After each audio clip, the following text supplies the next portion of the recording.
এরপর যে গ্ল্যান্ডটা নিয়ে পড়বো সেটা হচ্ছে প্যানক্রিয়াস, যেটাকে অ্যাকচুয়ালি বলা হয় অগ্নাশয়। অগ্নাশয় বা প্যানক্রিয়াস যেটা, এটা আমাদের ডাইজেস্টিভ ট্র্যাক্টের সাথে অ্যাসোসিয়েটেড একটা গ্ল্যান্ড।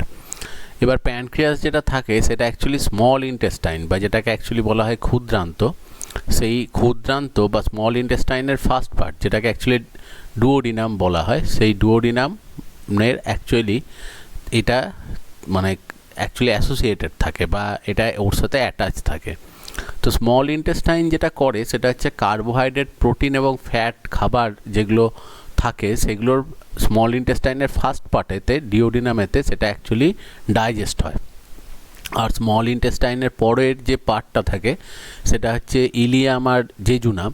তো এই দুটো পার্ট যেটা থাকে, জেজুনাম আর ইলিয়াম, এই দুটো পার্টেতে যেটা হয় সেটা হচ্ছে খাবারগুলো, ডাইজেস্টেড ফুডগুলো অ্যাকচুয়ালি অ্যাবজর্ব হয়। এবার একটা দেখা যায় যে এই স্মল ইন্টেস্টাইনে খাবার ডাইজেস্ট করার জন্য এখানেই অ্যাসোসিয়েটেড কন্ডিশনে যেটা থাকে সেটা হচ্ছে প্যানক্রিয়াস। এবার প্যানক্রিয়াস যেটা থাকে সেটা একটু ভালো করে দেখলে বোঝা যায় যে এইটা হচ্ছে অ্যাকচুয়ালি প্যানক্রিয়াস, ঠিক আছে। এবার প্যানক্রিয়াসের মধ্যেতে কিছু অ্যাকচুয়ালি গ্ল্যান্ডস আছে, যে গ্ল্যান্ডস থেকে কিছু এনজাইম সিক্রেট হয়। এই যে দেখো এনজাইম সিক্রেট করছে এবং সেগুলো একটা প্যানক্রিয়াটিক ডাক্টের মধ্যেতে ওপেন হচ্ছে এবং প্যানক্রিয়াটিক ডাক্টটা এসে অ্যাকচুয়ালি ওপেন হয় যেটা, সেটা হচ্ছে ডাইজেস্টিভ ট্র্যাক্টে। এবার এই প্যানক্রিয়াটিক ডাক্টের গায়ে গায়ে যে সমস্ত অ্যাকচুয়ালি গ্ল্যান্ডসগুলো রয়েছে, এই এইগুলো সব হচ্ছে এক্সোক্রাইন গ্ল্যান্ড। এখান থেকে এনজাইম সিক্রেট হয় যেগুলো হচ্ছে প্রোটিওলাইটিক, মানে প্রোটিন ডাইজেস্ট করবে, কার্বোহাইড্রেট ডাইজেস্ট করবে বা ফ্যাট ডাইজেস্ট করবে। তো সেরকম প্রোটিওলাইটিক, লাইপোলাইটিক, অ্যামাইলোলাইটিক এনজাইম সেগুলো তৈরি করে এবং সেগুলো সব এসে যেখানে মুক্ত হয় সেটা হচ্ছে স্মল ইন্টেস্টাইনে। তো এখানে এই যে গ্ল্যান্ডস যেগুলো রয়েছে, এই গ্ল্যান্ডসগুলো কি অ্যাকচুয়ালি বলা হয় যেটা, সেটা হচ্ছে এক্সোক্রাইন গ্ল্যান্ড। এরা এনজাইম সিক্রেট করে। আর দেখা যায় যে এর মধ্যেতে কিছু কিছু এই রকম টাইপের দেখো কিছু সেল ক্লাম্প হয়ে মাঝে মাঝে বিভিন্ন জায়গাতে দেখো এরকম ছড়িয়ে ছিটিয়ে অ্যাকচুয়ালি কিছু গ্ল্যান্ডস রয়েছে, যে গ্ল্যান্ডসগুলোকে অ্যাকচুয়ালি বলে যেটা, সেটা হচ্ছে আইলেটস অফ ল্যাঙ্গারহ্যান্স। এই অংশগুলোকে অ্যাকচুয়ালি বলা হয় আইলেটস অফ ল্যাঙ্গারহ্যান্স। সেখানেতে কিছু সেল আছে, যে সেলগুলো থেকে কিছু হরমোন সিক্রেট হয়। সেই হরমোনগুলো কিন্তু অ্যাকচুয়ালি ব্লাড ভেসেলের সাথে গিয়ে মেশে, মানে এগুলো অ্যাকচুয়ালি ব্লাড ভেসেলে গিয়ে তার মেটেরিয়ালগুলোকে সিক্রেট করছে হরমোনগুলো, এবং ব্লাডের থ্রু দিয়ে এগুলো এক জায়গা থেকে অন্য জায়গায় ট্রান্সপোর্টেড হয়। তো এই আইলেটস অফ ল্যাঙ্গারহ্যান্স থেকে যেগুলো তৈরি হয় সেগুলো হচ্ছে কিছু হরমোন, যেমন ইনসুলিন, গ্লুকাগন, যেগুলোকে বলা হয় প্যানক্রিয়াটিক হরমোন। তাহলে এখানে দেখো অ্যাকচুয়ালি এই প্যানক্রিয়াটিক ডাক্টের থ্রু দিয়ে যেটা হয় সেটা হচ্ছে এনজাইম সিক্রেট হয়। আর এই আইলেটস অফ ল্যাঙ্গারহ্যান্স থেকে, মানে এখানেতে সায়েন্টিস্টের নাম অনুযায়ী এরকম নামকরণ করা হয়েছে, ল্যাঙ্গারহ্যান্সের দ্বীপপুঞ্জ বাংলায় বলে, বা ইংরেজিতে বলা হয় আইলেটস অফ ল্যাঙ্গারহ্যান্স। সেখান থেকে যে হরমোনগুলো সিক্রেট হয় সেগুলো গিয়ে সমস্ত ব্লাডে মেশে। এবার যেহেতু এখানে এন্ডোক্রাইন এবং এক্সোক্রাইন, এই যে এখানে হরমোন সিক্রেট হচ্ছে তাহলে এন্ডোক্রাইন, আর এনজাইম সিক্রেট হচ্ছে এক্সোক্রাইন, দুটো ফাংশন একসাথে হয়, সেই জন্যই এই গ্ল্যান্ডগুলোকে বলে হেটেরোক্রাইন গ্ল্যান্ড। এবার অ্যাকচুয়ালি এই প্যানক্রিয়াটিক যেখানেতে আইলেটস অফ ল্যাঙ্গারহ্যান্স যে অংশটা, বা এটাকে অ্যাকচুয়ালি বলা হয় প্যানক্রিয়াটিক আইল্যান্ডস। তো সেই অ্যাকচুয়ালি আইলেট যে অংশগুলো রয়েছে, প্যানক্রিয়াটিক আইলেটগুলো, সেখানেতে অ্যাকচুয়ালি কিছু সেল থাকে, যেমন এই যে দেখো আলফা সেল, বিটা সেল। এবার আলফা সেল থেকেই অ্যাকচুয়ালি গ্লুকাগন তৈরি হয়, আর বিটা সেল থেকে যেটা তৈরি হয় সেটা হচ্ছে ইনসুলিন। তো অ্যাকচুয়ালি দেখো এইটা হচ্ছে গ্ল্যান্ডটা, এবং এটা স্মল ইন্টেস্টাইন যে জায়গাটা থাকে, এই যে স্মল ইন্টেস্টাইনে এটা ওপেন হয়। তো এখানে ওপেন হওয়ার সময় যেটা যে দেখা যায় যে লিভার থেকে বাইল জুস সিক্রেট হয়, পিত্তরস যেটাকে বলে, সেটা অ্যাকচুয়ালি গল ব্লাডারের মধ্যে স্টোর থাকে, এবং গল ব্লাডার থেকে বাইল জুস যেটা, সেটা অ্যাকচুয়ালি বেরোয়। আর ঠিক সেরকম প্যানক্রিয়াস থেকে প্যানক্রিয়াটিক জুস অ্যাকচুয়ালি বেরোয়, এবং দুটো একসাথে অ্যাসোসিয়েটেড কন্ডিশনে, এই ছবিটার এইটা হচ্ছে গল ব্লাডার যেটা আসছে সেখান থেকে, এবং দুটো অ্যাসোসিয়েটেড কন্ডিশনে অ্যাকচুয়ালি ওপেন হয় যেটা, সেটা হচ্ছে স্মল ইন্টেস্টাইনের মধ্যেতে। তো এইটাই হচ্ছে অ্যাকচুয়ালি গ্ল্যান্ডটা। এবার গ্ল্যান্ডের মধ্যে হচ্ছে দেখো আইলেটস অফ ল্যাঙ্গারহ্যান্স, এই যে সেলগুলো যেগুলো ক্লাম্প কন্ডিশনে রয়েছে এগুলোই অ্যাকচুয়ালি বলে আইলেটস অফ ল্যাঙ্গারহ্যান্স। এই যে এইগুলো হচ্ছে আইলেটস অফ ল্যাঙ্গারহ্যান্স, এবং সেখানকার মধ্যে বেশ কিছু টাইপের সেল থাকে যেগুলো সবই এন্ডোক্রিন সেল, এবং সেখান থেকেই হরমোনগুলো সিনথেসিস হয় বা সেখান থেকে হরমোনগুলো সিক্রেট হয়। এবার এখানে যে সেলগুলো থাকে সেটা চারটে টাইপের সেল থাকে আইলেটস অফ ল্যাঙ্গারহ্যান্সের মধ্যে। একটা হচ্ছে আলফা সেল, সেকেন্ড রয়েছে বিটা সেল, থার্ড রয়েছে ডেল্টা সেল, আর ফোর্থ রয়েছে অ্যাকচুয়ালি ফলিকিউলার সেল বা এফ সেল যেটাকে বলা হয়। তো আলফা সেল থেকে সিক্রিট হয় গ্লুকাগন, বিটা সেল থেকে সিক্রিট হয় ইনসুলিন, ডেল্টা সেল থেকে সিক্রিট হয় সোম্যাটোস্ট্যাটিন, আর ফলিকিউলার যে সেলগুলো থাকে সেই ফলিকিউলার সেল থেকে সিক্রিট হয় প্যানক্রিয়াটিক পলিপেপটাইড। আর এক্সোক্রাইন সেলগুলি হচ্ছে অ্যাকচুয়ালি এই সেলগুলো যেগুলো থেকে অ্যাকচুয়ালি এনজাইম সিক্রিট হচ্ছে, এবং এনজাইমগুলো ডাইরেক্ট গিয়ে ওপেন হচ্ছে সেটা হচ্ছে ডাইজেস্টিভ ট্র্যাক্টের মধ্যে। তাহলে আইলেটস অফ ল্যাঙ্গারহ্যান্সে 4টে টাইপের সেল আছে, alpha cell, beta cell, delta cell এবং ফলিকিউলার সেল। এবার যখনই আমরা আইলেটস অফ ল্যাঙ্গারহ্যান্সের অ্যাকচুয়ালি হরমোনগুলোকে পড়তে যাব, সেখানে যে হরমোনগুলো আসে দেখো ফার্স্টেই আলফা সেল থেকে তৈরি হয় গ্লুকাগন, বিটা সেল থেকে ইনসুলিন, ডেল্টা সেল থেকে সোম্যাটোস্ট্যাটিন, আর ফলিকিউলার সেল থেকে প্যানক্রিয়াটিক পলিপেপটাইড। এবার দেখা যায় যে এগুলোর মধ্যে সব থেকে বেশি অ্যামাউন্টে যেটা তৈরি হয় সেটা হচ্ছে ইনসুলিন, যেটা নিয়ার অ্যাবাউট 70%, আর অন্যদিকে গ্লুকাগন যেটা থাকে সেটা 25% মতো। সোম্যাটোস্ট্যাটিনের পার্সেন্টেজ টোটাল হরমোনের রেসপেক্টে 5%-এরও কম, লেস দ্যান 5%, আর প্যানক্রিয়াটিক পলিপেপটাইড খুবই সামান্য অ্যামাউন্টে অ্যাকচুয়ালি সিক্রেটেড হয়। এবার যখনই অ্যাকচুয়ালি আমরা এই হরমোনের কথা বলি, তো এই হরমোনগুলোর কি ফাংশন একটু খুব ভালো করে বুঝবে। তো যখনই আমরা খাবার খাই অ্যাকচুয়ালি কি হয়, খাবার খাওয়ার সাথে সাথেই ব্লাডের মধ্যে মানে ডাইজেস্টিভ ট্র্যাক্ট থেকে ব্লাডের মধ্যেতে প্রচুর অ্যামাউন্টে গ্লুকোজ এসে মেশে, কিন্তু সেই গ্লুকোজটা ব্লাডে থেকে তো লাভ নেই, সেটা দরকার হচ্ছে প্রত্যেকটা সেলের ভেতর, নার্ভের ভেতর, সেখানেতে। কারণ আমাদের যে কোনো কাজ করার সময়, এক্সারসাইজ করার সময়, ছোটাছুটি করার সময়, বা যে কোনো কিছু চিন্তা ভাবনা করার জন্য বডির প্রত্যেকটা সেলের কিন্তু গ্লুকোজ দরকার। তো যখনই আমরা খাবার খাই, খাবার খাওয়ার সাথে সাথেই আমাদের বডিতে যেটা সিক্রিট হয় সেটা হচ্ছে ইনসুলিন। কারণ খাবার খাওয়ার পরেই দেখা যায় খাবারগুলো আস্তে আস্তে যখন অ্যাবজর্ব হয় তাহলে ব্লাডের মধ্যে গ্লুকোজ লেভেল যেটা সেটা বাড়তে থাকে। ইনসুলিনের কাজ হচ্ছে ব্লাড থেকে গ্লুকোজগুলোকে অ্যাকচুয়ালি ট্রান্সপোর্ট করে বডির বিভিন্ন সেলের ভেতরে ঢুকিয়ে দেওয়া। কারণ গ্লুকোজ যেটা দরকার সেটা হচ্ছে সেলের, কারণ সেল সেই গ্লুকোজগুলোকে ভেঙে অ্যাকচুয়ালি শক্তি তৈরি করবে যেটা দিয়ে আমরা কোনো কাজ করব। তো ন্যাচারালি দেখা যায় যে ইনসুলিনের কাজ হচ্ছে ব্লাড থেকে গ্লুকোজগুলোকে সেলের ভেতরেতে ঢুকিয়ে দেওয়া। তো সেই জন্য দেখা যায় যে অ্যাকচুয়ালি মানে আমাদের যে সেলগুলো, বডির ভেতর যে সেলগুলো থাকে, সেই বডির ভেতরের সেলগুলোকে গ্লুকোজ অ্যাকচুয়ালি নিয়ে যাওয়ার জন্য সেখানে গ্লুকোজ ট্রান্সপোর্টার থাকে। সেল মেমব্রেনের গায়েতে একটা প্রোটিন থাকে যেটার নাম হচ্ছে glucose transporter. Insulin actually glucose ট্রান্সপোর্টারগুলোকে অ্যাক্টিভেট করে, যার জন্য দেখা যায় যে ব্লাড থেকে আস্তে আস্তে গ্লুকোজগুলো সমস্ত ঢুকে যায় সেলের ভেতর। তাহলে খাবার খাওয়ার সাথে সাথেই ইনসুলিন সিক্রিট হয়, এবং ইনসুলিন যেটা করে সেটা হচ্ছে ব্লাড গ্লুকোজ লেভেলকে কমিয়ে দেয় এবং সেলুলার গ্লুকোজ লেভেলকে বাড়িয়ে দেয়, মানে সেলের ভেতরেতে গ্লুকোজগুলোকে অ্যাকচুয়ালি প্রবেশ করিয়ে দেয়। এবার যখন খাবার খাওয়ার অনেকক্ষণ বাদে যখন দেখা যায় যে দেহের মধ্যে গ্লুকোজের আবার অভাব হচ্ছে, যে অ্যাকচুয়ালি বডির মধ্যে তো হয়তো দেখা যাচ্ছে এক্সারসাইজ করার জন্য মাসেলের মধ্যে গ্লুকোজের ডেফিসিয়েন্সি হচ্ছে বা গ্লুকোজ দরকার, তখন সে চাইবে কোথায়, মাসেল সেল ব্লাড থেকে নিতে চাইবে, কিন্তু ব্লাড গ্লুকোজ লেভেল দেখা যাচ্ছে তখন কমে গেছে, কারণ প্রত্যেকটা সেলই কিন্তু গ্লুকোজ নিয়ে নিয়েছে।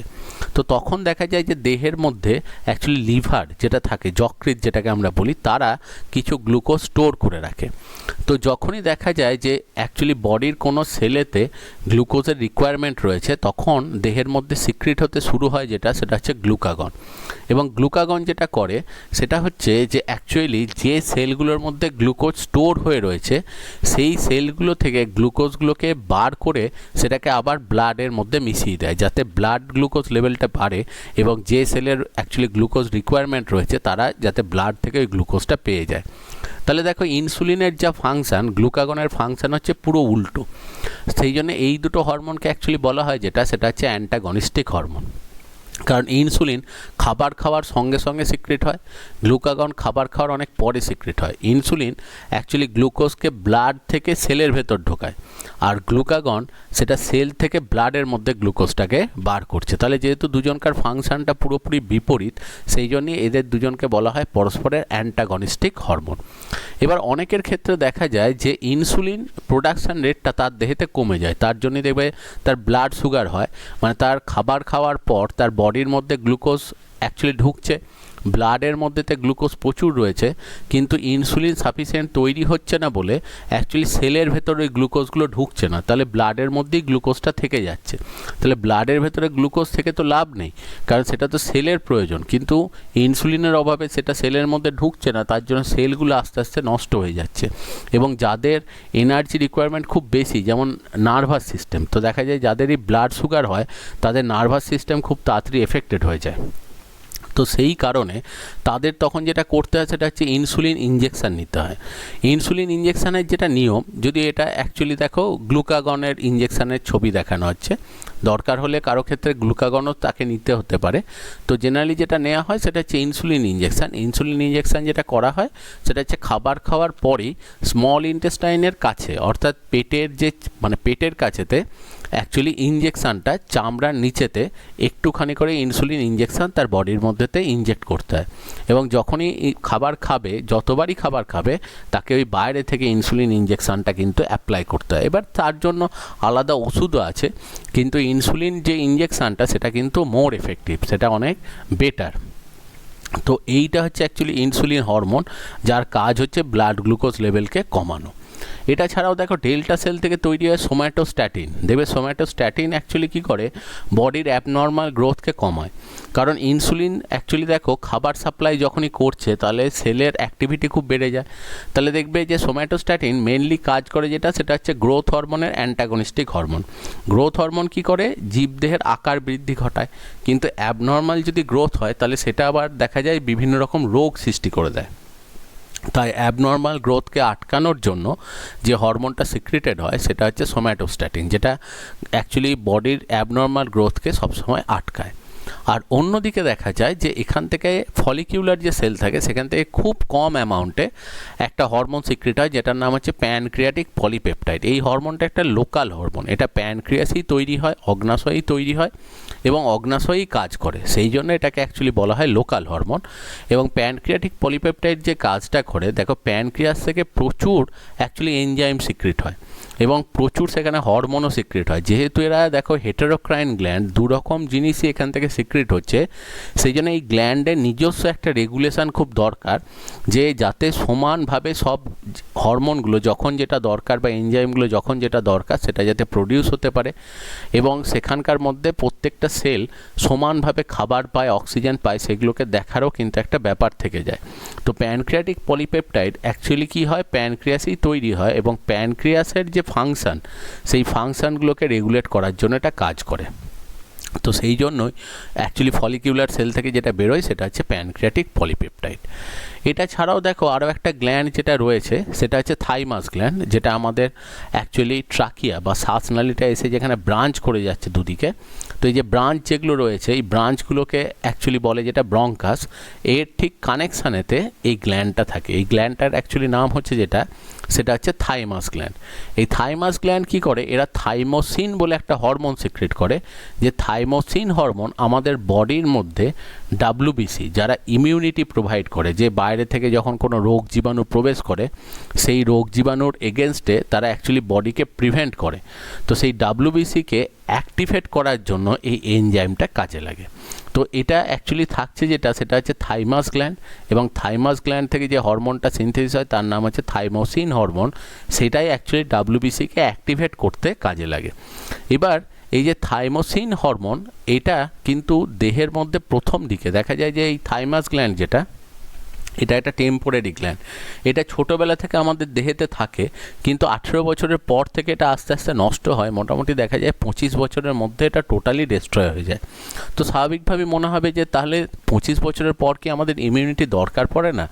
তা কখনোই নয়। অ্যাকচুয়ালি তখন এই গ্ল্যান্ডটা ডিস্ট্রয় হয়ে যায়, কিন্তু ততদিনে দেখা যায় আমাদের স্টম্যাক, পাকস্থলী যেটা বলে, তার পাশেতে স্প্লিন বা প্লিহা বলে একটা গ্ল্যান্ড অরিজিন করতে শুরু করে এবং দেখা যায় যে এই ফাংশনটাই তখন স্প্লিনের মধ্যেতে অ্যাকচুয়ালি শিফট হয়ে যায় এবং এই গ্ল্যান্ডটা তখন কিন্তু ডিস্ট্রয় হয়ে যায়। এবং এর যেটা কাজ করে সেটা হচ্ছে যে আমাদের বডিকে ইমিউনিটি দেওয়ার জন্য দুটো টাইপের সেল থাকে। একটা হচ্ছে বি লিম্ফোসাইট বলে একটা ডাব্লিউবিসি থাকে, আর একটা টি লিম্ফোসাইট বলে একটা ডাব্লিউবিসি থাকে। এই ডাব্লিউবিসি দুটোই তৈরি হয় কিন্তু বোন ম্যারো। দুটোই তৈরি হয় যেটা সেটা হচ্ছে বোন ম্যারো, কিন্তু এটা ম্যাচিওর হয় বা অ্যাক্টিভ হয় অ্যাকচুয়ালি বোন ম্যারোতে তৈরি হয়ে বি লিম্ফোসাইট বোন ম্যারোতেই ম্যাচিওর হয়, তো সেই জন্য ওটাকে বলা হয় বি লিম্ফোসাইট। আর অন্যদিকে টি লিম্ফোসাইট তৈরি হয় তো বোন ম্যারোতে, কিন্তু ম্যাচিওর হয় অ্যাকচুয়ালি থাইমাস গ্ল্যান্ডে, এই থাইমোসিন হরমোনের প্রেজেন্সে। তো সেই জন্য ওই অ্যাকচুয়ালি লিম্ফোসাইটটাকে বলা হয় যেটা সেটা হচ্ছে টি লিম্ফোসাইট। তাহলে দুটো টাইপের লিম্ফোসাইট অ্যাকচুয়ালি রয়েছে যেগুলো আমাদের বডির ইমিউনিটি প্রোভাইড করে, একটা হচ্ছে বি লিম্ফোসাইট, একটা টি লিম্ফোসাইট।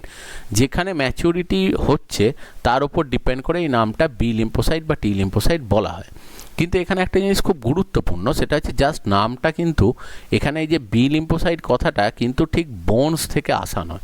অ্যাকচুয়ালি এই লিম্ফোসাইট সেলগুলো সবার প্রথম বার্ডসের মধ্যেতে স্টাডি করা হয়েছিল, এবং বার্ডসের মধ্যেতে দেখা গিয়েছিল যে বোন ম্যারোর মধ্যেতে অ্যাকচুয়ালি বোন ম্যারোর মধ্যেতে ডাব্লিউবিসিগুলো তৈরি হয়, গিয়ে একটা টাইপের ডাব্লিউবিসি ম্যাচিওর হয় যেটা সেটা হচ্ছে থাইমাস গ্ল্যান্ডে, আর একটা টাইপের ডাব্লিউবিসি ম্যাচিওর হয় যেটা সেটা হচ্ছে এদের ডাইজেস্টিভ ট্র্যাক্টের একদম শেষ পার্টেতে একটা ছোট্ট গ্ল্যান্ড আছে যেটার নাম হচ্ছে বার্সা ফ্যাব্রিসিয়াস। এবার দেখো এখানে এই বার্সা ফ্যাব্রিকাস যেটা রয়েছে, এই বার্সা ফ্যাব্রিকাসেতে কেউ কেউ ডেভেলপড হয় আর কেউ কেউ থাইমাসে ডেভেলপড হয়। যারা থাইমাসে ডেভেলপড হয় তাদেরকে বলা হয় টি লিম্ফোসাইট, আর যারা এই বার্সা ফ্যাব্রিকাসে ডেভেলপড হয় তাদেরকে বলা হয় বি লিম্ফোসাইট। অ্যাকচুয়ালি বার্সা ফ্যাব্রিকাস থেকেই বি লিম্ফোসাইট কথাটা আসা, কিন্তু মানুষের ক্ষেত্রে যেহেতু দেখো বোনেতেই মানে বোন ম্যারোর মধ্যেই ওটা ডেভেলপ হচ্ছে, সেই জন্য ওটাও যেহেতু বি অ্যালফাবেট দিয়েই দেখো তারও স্টার্ট, সেই জন্য এখানেতে বি লিম্ফোসাইটই নাম রেখে দেওয়া হয়েছে। কিন্তু অ্যাকচুয়ালি এখানে বি কথাটার অর্থ হচ্ছে যেটা সেটা হচ্ছে বার্সা ফ্যাব্রিকাস, আর অন্যদিকে টি লিম্ফোসাইটের যেটা অ্যাকচুয়ালি অর্থ আর কি বা টি দিয়ে যেটা বোঝানো হয় সেটা হচ্ছে থাইমাস গ্ল্যান্ড। তো এটাই গেল যেটা সেটা হচ্ছে থাইমাস গ্ল্যান্ড। কিন্তু ওই যে বললাম যে একটা এজের পর অ্যাকচুয়ালি ওই টি লিম্ফোসাইটগুলো থাইমাস গ্ল্যান্ডে ম্যাচিওর হয় না, সেটা হয় যেটা সেটা হচ্ছে যে আমাদের বডির সবথেকে বড় লিম্ফ গ্ল্যান্ড, সবথেকে বড় লসিকা গ্রন্থি যেটাকে বলা হয় স্প্লিন বা প্লিহা, যেটা পাকস্থলীর গায়েতে থাকে, সেখানেতে ম্যাচিওর হয়। এরপরে চলে আসছে যেটা সেটা হচ্ছে টেস্টিস। টেস্টিস হচ্ছে দেখবে একটা মিক্সড গ্ল্যান্ড, আগে পড়েছি আমরা। তো টেস্টিসের মধ্যে দেখা যায় যে সেখানেতে অ্যাকচুয়ালি স্পার্ম প্রোডাকশান হয়। এবার টেস্টিস যেটা থাকে এইটা হচ্ছে অ্যাকচুয়ালি টেস্টিস স্ট্রাকচার। টেস্টিসের মধ্যেতে দেখা যায় এরকম কয়েলড একটা স্ট্রাকচার থাকে যেটার নাম হচ্ছে সেমিনিফেরাস টিউবিউল। তো এই সেমিনিফেরাস টিউবিউলটাকে যদি বড় করে দেখা হয় এবং সেমিনিফেরাস টিউবিউলের ক্রস সেকশন করে দেখা হয়, তাহলে দেখা যায় যে এখানেতে মিওসিস সেল ডিভিশন হয়, এবং কিছু সেল আছে যে সেলগুলো মিওসিস সেল ডিভিশন করে তারা স্পার্ম তৈরি করে। যে সেলগুলো মিওসিস সেল ডিভিশনে যায় সেগুলোকে বলা হয় স্পার্ম মাদার সেল, অর্থাৎ বলা হয় শুক্রাণু মাতৃকোষ বাংলাতে বলে। আর সেখান থেকে অ্যাকচুয়ালি মিওসিস সেল ডিভিশনের থ্রু দিয়ে আমরা জানি যে একটা সেল ডিভাইড করে দুটো সেল ফার্স্টে তৈরি করে মিওসিসে, এবং দুটো থেকে চারটে সেল তৈরি করে, এবং সেইভাবে প্রত্যেকটা সেল ডিভাইড করে দেখা যায় চারটে করে স্পার্ম সেল তৈরি করে, এবং প্রথম সেলগুলো যেটা তৈরি হয় নর্মাল সেলের মতোই দেখতে হয়, তারপর তাদের মধ্যে ফ্লাজেল্লা ডেভেলপ হতে শুরু করে এবং ধীরে ধীরে চেঞ্জ হয়ে তারা ম্যাচিওর স্পার্ম যেটা সেটা তৈরি করে। এবার এই মিওসিস সেল ডিভিশনে যেহেতু দুবার করে সেলটা ডিভাইড করছে এবং নর্মাল একটা সেল থেকে যখন স্পার্ম তৈরি হতে যায় তখন তার স্ট্রাকচারাল একটা প্রচুর চেঞ্জ আসে। তো সেই জন্য এই গোটা প্রসেসটা ঘটানোর জন্য প্রচুর সেখানে নিউট্রিয়েন্ট দরকার লাগে, প্রচুর সেখানে খাবার দরকার লাগে। আর সেকেন্ড যেটা দরকার লাগে সেটা হচ্ছে এখানেতে একটা স্পেশালাইজড হরমোন দরকার লাগে যেটা এই মিওসিস সেল ডিভিশন অপারেট করতে কাজে লাগে। তো সেই জন্য অ্যাকচুয়ালি দেখা যায় যে এই প্রসেসটা, এই যে স্পার্ম প্রোডাকশান যে প্রসেসটা, এই প্রসেসটাকে বলা হয় স্পার্মাটোজেনেসিস। অ্যাকচুয়ালি স্পার্ম এবং জেনেসিস কথাটার অর্থ হচ্ছে তৈরি হওয়া, স্পার্ম প্রোডাকশানের প্রসেস, সেই জন্য এটাকে বলা হয় স্পার্মাটোজেনেসিস। এখানে যেটা হয় সেটা হচ্ছে স্পার্ম মাদার সেল বা যেটাকে অ্যাকচুয়ালি বলা হয় স্পার্মাটোগোনিয়া, এরা মিওসিস সেল ডিভিশনে যায় এবং একটা স্পার্মাটোগোনিয়া থেকে চারটে করে স্পার্ম তৈরি হয়। সেই জন্য অনেক সময় দেখবে ঘুরিয়ে প্রশ্ন করে যে 100টা স্পার্ম তৈরি করতে কতগুলো স্পার্মাটোগোনিয়া সেল লাগবে বা কতগুলো স্পার্ম মাদার সেল লাগবে। সেটা হচ্ছে 100টা স্পার্ম তৈরি করতে গেলে 25টা সেখানে দেখো স্পার্মাটোগোনিয়া বা স্পার্ম মাদার সেল সেখানে প্রয়োজন। এবার যখনই স্পার্ম প্রোডাকশানের কথা বলা হয় দেখো অ্যাকচুয়ালি কীভাবে এটা রেগুলেট হয়, সেটা হচ্ছে পিটুইটারি গ্ল্যান্ড থেকে দেখবে দুটো হরমোন সিক্রেট হয়, একটা হচ্ছে এফএসএইচ আর একটা হচ্ছে এলএইচ বা আইসিএসএইচ বলে। এবার এফএসএইচ যে হরমোনটা থাকে সে দেখা যায় অ্যাকচুয়ালি টেস্টিসের মধ্যে এই যে দেখো এই যে সেমিনিফেরাস টিউবিউল রয়েছে, এই সেমিনিফেরাস টিউবিউলের মধ্যে কিছু সেল থাকে, যে সেলগুলোকে অ্যাকচুয়ালি বলা হয় যেটা সেটা হচ্ছে সাটোলি সেলস। অ্যাকচুয়ালি এই যে সাইটোপ্লাজম যেটা দেখছো এখানেতে এই যে দেখো লাইট কালারের অ্যাকচুয়ালি কিছু সেল, এর স্পেসিফিক কোনো শেপ নেই, দেখো বড় আকারের একটা শেপের একটা সেল রয়েছে। তো এইখান থেকে সেলটা ধরো শুরু হয়েছে, এখানে শেষ হয়েছে, যার মাঝে মাঝেই এই স্পার্মাটোগোনিয়ার যে সেলগুলো বা স্পার্মগুলো সেগুলো রয়েছে। তো এই যে সেলটা যেটা রয়েছে এই সেলগুলোকে অ্যাকচুয়ালি বলা হয় সাটোলি সেল বা এগুলোকে বলা হয় নার্ভ সেল। তো এফএসএইচ হরমোন এই সাটোলি সেলগুলোকে স্টিমুলেট করে এবং সেখান থেকে নিউট্রিশন প্রোভাইড করে, মানে এই সাটোলি সেলগুলো প্রচুর পরিমাণে খাবার দেয়, নিউট্রিশন দেয়, সেইগুলোকেই ব্যবহার করে এই স্পার্মাটোগোনিয়া থেকে স্পার্ম তৈরি হয়। তাহলে এফএসএইচ অ্যাকচুয়ালি নিউট্রিশন প্রোভাইড করতে হেল্প করে। আর এলএইচ বা আইসিএসএইচ সেটা কি করে, ইন্টারস্টিশিয়াল সেলস অফ লিডিককে স্টিমুলেট করে। ইন্টারস্টিশিয়াল সেলস অফ লিডিক কোথায় থাকে, সেমিনিফেরাস টিউবিউল যেগুলো থাকে, এই যে দেখো মানে একদম পুরো একদম এখানে পেঁচিয়ে জট পাকানোর মতো দেখো স্ট্রাকচারটা রয়েছে, এর মাঝে মাঝে যে গ্যাপগুলো আছে, এর মাঝে মাঝে যেগুলো দেখো একটু ডিপ কালারের দেখতে লাগছে আর কি, ওই জাস্ট এই মাঝের যে গ্যাপগুলো আছে ধরো টিউবের, সেইখানেতে কিছু সেল থাকে যেগুলোকে বলে ইন্টারস্টিশিয়াল সেল। এলএইচ অ্যাকচুয়ালি মানে স্টিমুলেট করে কাকে, ইন্টারস্টিশিয়াল সেলকে, সেই জন্য এটাকে বলে ইন্টারস্টিশিয়াল সেল স্টিমুলেটিং হরমোন। তো ইন্টারস্টিশিয়াল সেলস অফ লিডিক এটা সায়েন্টিস্টের নাম অনুযায়ী তাকে স্টিমুলেট করে এবং সেখান থেকে টেস্টোস্টেরন হরমোন প্রডিউস করে, যে টেস্টোস্টেরন হরমোনই কিন্তু স্পার্ম প্রোডাকশনের ক্ষেত্রে হেল্প করে। এবং টেস্টোস্টেরন একটা লোকাল হরমোন যেটা এখানেই তৈরি হয় এবং সেমিনিফেরাস টিউবিউলের গায়েতে মানে সেমিনিফেরাস টিউবিউলের জাস্ট বাইরেতে তৈরি হয়, সেমিনিফেরাস টিউবিউলের ভেতরেতে স্পার্ম প্রোডাকশনের জন্য হেল্প করে। তো সেই জন্যই এটা টেস্টোস্টেরন যেটা রয়েছে সেটাকে অ্যাকচুয়ালি বলা হয় সেটা হচ্ছে লোকাল হরমোন। তাহলে এইভাবেই অ্যাকচুয়ালি দেখো এফএসএইচ আর এলএইচ তারা কিন্তু এই স্পার্মাটোজেনেসিস থেকে মানে অ্যাকচুয়ালি যে প্রসেসটা রয়েছে যেখানে স্পার্মাটোগোনিয়া থেকে স্পার্ম তৈরি হয় সেই মেথডটাকে তারা কিন্তু কন্ট্রোল করছে। ঠিক একইভাবে প্যারালালি ওভারি যেটা অ্যাকচুয়ালি থাকছে, যে ফিমেল রিপ্রোডাক্টিভ সিস্টেম, সেটাও একটা মিক্সড গ্ল্যান্ড, এটাও একটা মিশ্র গ্রন্থি। এবং সেখানেতে ফিমেল রিপ্রোডাক্টিভ সিস্টেমের ক্ষেত্রে সেখানেও দেখো ওভারি অ্যাকচুয়ালি পেয়ার্ড স্ট্রাকচার, এক জোড়া সেখানেতে থাকছে, পেয়ার্ড কন্ডিশনে ওভারি থাকে। সেখানেও উজেনেসিস বলে একটা প্রসেস হয় যেখানে উগোনিয়া মানে হচ্ছে ওভা মাদার সেল থেকে ওভা তৈরি হয়। এবার এখানেও মিওসিস সেল ডিভিশন হয়, সেখানেও কিন্তু একটা সেল ডিভাইড করে চারটে সেল তৈরি করে, কিন্তু দেখা যায় যে ওভা প্রোডাকশানের সময় অ্যাকচুয়ালি ওভার যে সেলটা থাকে সেই সেলটাই কিন্তু মেনলি নেক্সট যে অর্গানিজমটা তৈরি হবে তার বডির জাইগোট, দেখবে যে কোনো একটা অর্গানিজমের ক্ষেত্রে যে কোনো একটা জীবের প্রথম সেলটা যেটা সেটাকে দেখবে বলা হয় জাইগোট। সেই জাইগোটের জন্য যে সেলটা থাকে সেটা অ্যাকচুয়ালি কিন্তু ওভা সেলটাই থাকে, কারণ স্পার্ম থেকে খালি দুটো জিনিস আসে, একটা হচ্ছে নিউক্লিয়াস আর একটা হচ্ছে সেন্ট্রোজোম সেলের, আর বাকি গোটা সেলটাই জাইগোটের গোটা সেলটাই কিন্তু যার সেটা হচ্ছে মায়েরই বডির সেল যেটারই নাম হচ্ছে ওভা। তাহলে ওভা সেলটা কিন্তু খুব বেশি ডেভেলপড হতে হয়। তো সেই জন্য উগোনিয়া প্রসেসে যখন একটা সেল থেকে চারটে সেল তৈরি হয়, চারটে সেল তৈরি হতে পারে কিন্তু চারটে সেলের মধ্যে তিনটের মধ্যে প্রায় সাইটোপ্লাজম থাকেই না, আর একটার মধ্যে সাইটোপ্লাজম প্রচুর পরিমাণে থাকে। তো তার জন্য দেখা যায় যে তিনটে সেল ডিস্ট্রয় হয়ে যায়, অ্যাকচুয়ালি একটা সেলই কিন্তু সারভাইভ করে। তার মানে এখানেও উগোনিয়া থেকে যখন ওভা তৈরি হয় এখানে কিন্তু একটা সেল থেকে চারটে সেলই তৈরি হয়, কিন্তু কি হয় চারটে সেল তৈরি হওয়ার পর তিনটে নন ফাংশনাল হয়ে নষ্ট হয়ে যায়, শুধু একটার মধ্যেই দেখা যায় যে একটাই সেখান থেকে ওভা প্রোডাকশান হয়। এবং কেন নন ফাংশনাল হয়, কারণ তাদের সাইটোপ্লাজম যেটা সেটা খুব কম পরিমাণে থাকে, কারণ একটা সেলকে খুব ভালোভাবে তৈরি হতে হয়, কারণ ওই সেলটাই কিন্তু অ্যাকচুয়ালি জাইগোট হিসেবে কাজ করবে। তো সেই জন্যই যেটা বলা হয় যে উজেনেসিস প্রসেসটাতে সেটা হচ্ছে উগোনিয়া থেকে ওভা যে প্রোডাকশান হয় সেই ওভা প্রোডাকশানটা এখানেতে হয়। এবং সেই প্রসেসটাতে যেটা হয় দেখো পিটুইটারি গ্ল্যান্ড থেকে অ্যাকচুয়ালি এফএসএইচ আর এলএইচ দুটো হরমোন দেখো এখানেও এসে কাজ করছে ফিমেল বডিতে। এবং এফএসএইচ হরমোন কী করে, এই ওভারির মধ্যেতে দেখা যায় ফলিকিউলার সেল বলে কিছু সেল আছে, ঠিক আছে, এই ফলিকিউলার সেল যেগুলো রয়েছে সেগুলোকে স্টিমুলেট করে। তারা অ্যাকচুয়ালি ফলিকিউলার সেল যেগুলো থাকে সেই ফলিকিউলার সেলগুলো এই মিওসিস সেল ডিভিশনটার জন্য নিউট্রিশন প্রোভাইড করে। তো ফলিকিউলার সেলগুলো দেখো নিউট্রিশন প্রোভাইড করছে। আর অন্যদিকে এলএইচ যেটা থাকে সেটা হচ্ছে এই ওভারির ভেতরেতেই ফলিকুলার সেল ছাড়াও ইন্টারস্টিশিয়াল কিছু সেল থাকে, যে ইন্টারস্টিশিয়াল সেলগুলোর ওরকম, এটার কিন্তু ওরকম কোনো সায়েন্টিস্টের নাম নেই, আগেরটা যেমন ছিল ইন্টারস্টিশিয়াল সেলস অফ লিডিক, এখানে জাস্ট ইন্টারস্টিশিয়াল সেলসই বলা হয়।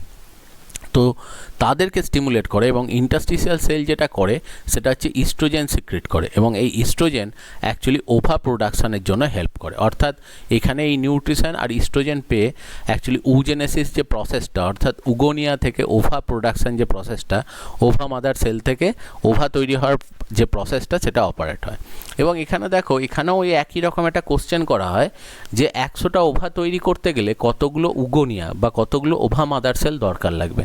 দেখো এখানে কিন্তু যদি 100টা ওভা তৈরি করতে যাওয়া হয় তাহলে কিন্তু ওভা মাদার সেল বা উগোনিয়া সেটা কিন্তু 100টাই প্রয়োজন হবে, কারণ যেহেতু দেখো এখানেতে যতগুলো অ্যাকচুয়ালি ওভা তৈরি হবে ততগুলোই উগোনিয়া সেল দরকার, কারণ প্রত্যেক ক্ষেত্রেই উগোনিয়া সেল ডিভাইড করে 4টে করে সেল তৈরি করবে, কিন্তু তার থেকে 3টে ডিস্ট্রয় হয়ে যায় আর একটাই কিন্তু পারসিস্ট করে, একটাই কিন্তু থেকে যায়। এবার জাস্ট একটু রিক্যাপ করে নিই আমরা। তো অ্যাকচুয়ালি দেখো যে ওভারি থেকে যে গ্ল্যান্ড মানে যে হরমোনগুলো সিক্রেট হচ্ছে আর কি, সেই ওভারি থেকে দেখো তৈরি হয় যেটা, সেটা অ্যাকচুয়ালি দেখো প্রথম একটা হরমোন আছে সেটা হচ্ছে প্রোজেস্টেরন। এই প্রোজেস্টেরন যেটা, এটা কিন্তু ওভারি থেকে সবসময় তৈরি হয় না। প্রোজেস্টেরন যেটা হয় সেটা হচ্ছে যখন কোনো সময় মায়ের বডির ভেতরে কোনো চাইল্ড ডেভেলপ করে তখনই দেখা যায় অ্যাকচুয়ালি প্রোজেস্টেরন যে হরমোন, সেই প্রোজেস্টেরন হরমোনটা অ্যাকচুয়ালি সিক্রেট হয়। তো এই প্রোজেস্টেরন হরমোনটা মায়ের বডিতে কোনো কাজ করে না, এটা অ্যাকচুয়ালি যখনই মায়ের বডির মধ্যে চাইল্ড ডেভেলপড হয়, অ্যাকচুয়ালি এইটা হচ্ছে ওভারি, এইটা হচ্ছে দুটো ওভারি, আর এই যে দুটো টিউবের মতো স্ট্রাকচার, এইগুলোকে অ্যাকচুয়ালি বলা হয় ফ্যালোপিয়ান টিউব। আর এই যে পোর্শনটা থাকে এইটাই অ্যাকচুয়ালি বলে ইউটেরাস। এই ইউটেরাসটার মধ্যেতেই যেটা হয় সেটা হচ্ছে অ্যাকচুয়ালি চাইল্ড ডেভেলপ করে, যে চাইল্ড যখন গ্রো করে, চাইল্ড যখন বাড়ে, তখন এই ইউটেরাসের মধ্যেতেই বাড়ে। এবার প্রোজেস্টেরন হরমোনটা অ্যাকচুয়ালি মায়ের জন্য কোনো কাজ করে না, সেই যেটা করে যে যখনই মায়ের বডির ভেতরে চাইল্ড ডেভেলপমেন্ট হয় তখন প্রোজেস্টেরন হরমোনটাই কিন্তু চাইল্ড ডেভেলপমেন্টের জন্য যাবতীয় যা কিছু দরকার সেটা পুরোটাই রেগুলেট করে, যেটা সেটা হচ্ছে প্রোজেস্টেরন এই হরমোনটা। এটা ছাড়াও দেখো যেটা রয়েছে সেটা হচ্ছে যে অ্যাকচুয়ালি এখান থেকে এটা হচ্ছে অ্যান্ড্রোজেন, যেটা ওই যে একটু আগে বললাম টেস্টোস্টেরন। এবার অনেক সময় হঠাৎ করে তোমার মনে হতে পারে যে ওভারির মধ্যে টেস্টোস্টেরন বা অ্যান্ড্রোজেনিক হরমোন সেটা তৈরি হওয়ার কারণটা কী, কারণ অ্যাকচুয়ালি দেখা যায় যে মানে ওভা তৈরি করার জন্য বা স্পার্ম তৈরি করার জন্য প্র্যাকটিক্যালি দুটো হরমোনই দরকার লাগে, ইস্ট্রোজেনও দরকার লাগে, টেস্টোস্টেরনও দরকার লাগে, কিন্তু ওভা প্রোডাকশানের জন্য ইস্ট্রোজেন বেশি দরকার লাগে, টেস্টোস্টেরন খুব সামান্য অ্যামাউন্ট দরকার লাগে। তো সেই জন্য ইস্ট্রোজেন তো প্রচুর তৈরি করে, আর অ্যাকচুয়ালি কী হয় যে অন্যদিকে খুব সামান্য অ্যামাউন্ট অ্যান্ড্রোজেনিক যে হরমোন অর্থাৎ টেস্টোস্টেরন সেটাও কিন্তু খুব সামান্য অ্যামাউন্টে তৈরি করে। আর যখন কোনো বডির মধ্যেতে অ্যাকচুয়ালি কী হয় যে চাইল্ড ডেভেলপমেন্ট হয়, যখন মায়ের বডিতে কোনো চাইল্ড গ্রো করে তখন নতুন করে আর ওভা প্রোডাকশান কিন্তু হয় না, কারণ নতুন করে তখন তার ওভা প্রোডাকশান করার দরকার নেই, কারণ সেই সময় একটা চাইল্ড অলরেডি গ্রো করছে। তো তখন দেখা যায় যে ওভারি থেকে একটা হরমোন সিক্রেট হয় যেটার নাম হচ্ছে ইনহিবিন। এই ইনহিবিন যে হরমোনটা থাকে এটা অ্যাকচুয়ালি কী করে যে নতুন ওভা প্রোডাকশানটাকে বন্ধ রাখে, নতুন ওভা প্রোডাকশানকে স্টপ করে। এবার অ্যাকচুয়ালি ফিমেল বডিতে ওভারি ছাড়াও দেখা যায় প্লাসেন্টা বা ইউটেরাস এরকম কিছু পোর্শন থাকে এবং এখান থেকেও কিছু কিছু হরমোন সিক্রেট হয় যখন অ্যাকচুয়ালি বডির ভেতরে চাইল্ড ডেভেলপমেন্ট হয় তখন, এবং প্রোজেস্টেরনই এই গ্ল্যান্ড যেগুলো রয়েছে সেগুলোকেও কিন্তু অ্যাকচুয়ালি অ্যাক্টিভেট করে। কিন্তু এই প্লাসেন্টা বা ইউটেরাসের হরমোন আমাদের মনে রাখার দরকার নেই, আমাদের জানার এখানে এখন দরকার নেই। তো সেই জন্য এখন যেহেতু আমরা শুধু ওভারি আর টেস্টিস নিয়ে পড়ছি, সেই জন্য এই দুটো নিয়ে আমরা এখন ভাববো, এই প্লাসেন্টা বা ইউটেরাস এটা আমাদের দরকার নেই।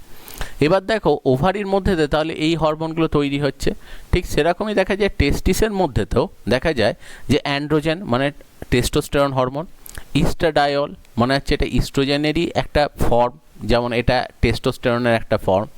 তো সেই রকমই এর বডিতেও অ্যাকচুয়ালি ইস্ট্রোজেন খুব সামান্য অ্যামাউন্ট তৈরি হয়, প্রচণ্ড কম পার্সেন্টেজ, মানে ধরো 1% হয়তো বা 2% খুব বেশি হলে, তাও ওই রকমই আর কি 1%-এর কাছাকাছি। তো ন্যাচারালি দেখো ওগুলো কী হয় যে জাস্ট ওই ম্যাচুরিটিতে স্পার্ম তৈরি বা ওভা তৈরিতে অ্যাকচুয়ালি কাজে লাগে। তো অ্যাকচুয়ালি স্পার্ম তৈরিতেও দেখো সেখানে মেনলি দরকার লাগে টেস্টোস্টেরন, কিন্তু খুব সামান্য অ্যামাউন্টে ইস্ট্রোজেনও সেখানে লাগছে। আর যেটা রয়েছে দেখো সেটা হচ্ছে ইনহিবিন, কারণ এখানেও ওই একই রকম একটা মেথড দেখো এখানে কাজ করে, যে অ্যাকচুয়ালি এই প্রসেসটা মানে স্পার্ম প্রোডাকশান প্রসেসটা যদি কোনো সময় দেখা যায় কমানোর প্রয়োজন আছে বা সাফিসিয়েন্ট স্পার্ম বডির মধ্যে রয়েছে আর নতুন করে স্পার্ম তৈরি হওয়ার দরকার নেই, তো তখন যেটা হয় সেটা হচ্ছে ইনহিবিন হরমোন যেটা করে সেটা হচ্ছে এক্সেসিভ স্পার্ম প্রোডাকশান, যেটা সেটাকে বন্ধ করে। তাহলে এই হরমোনগুলোই অ্যাকচুয়ালি দেখো বডির মধ্যে প্রডিউস হচ্ছে এবং সেগুলো বডির বিভিন্ন ফাংশনটাকে রেগুলেট করছে।